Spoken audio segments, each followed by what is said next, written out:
Hello, আসসালামু আলাইকুম। চট্টগ্রামের ঐতিহ্যবাহী দুরুস মেয়ের ভাতিজির বেবি হয়েছে। তো আমাদের চট্টগ্রামের একটা রীতি রেওয়াজ, আত্মীয় স্বজন সবাই যে যার সামর্থ্য মতো ভাত তরকারি নিয়ে যায়, বিশেষ করে দুরুসটাই বেশি নিয়ে যায়।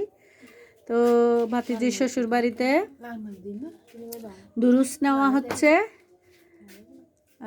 চট্টগ্রামের খুব নামকরা দুরুস। আমাদের চট্টগ্রামের একটা রীতি রেওয়াজ আছে, মেয়ের বাচ্চা হলে, বেবি হলে আর কি, বাপের বাড়ি থেকে দুরুস নেওয়া হয়। যে যার সামর্থ্য মতো 2টা 4টা 6টা 5টা যার যে রকম সামর্থ্য আর কি নিয়ে যায়। আজকে চট্টগ্রামের রীতি রেওয়াজ অনুযায়ী মেয়ের বাড়িতে দুরুস দেওয়া হচ্ছে, বেবি হয়েছে সেজন্য।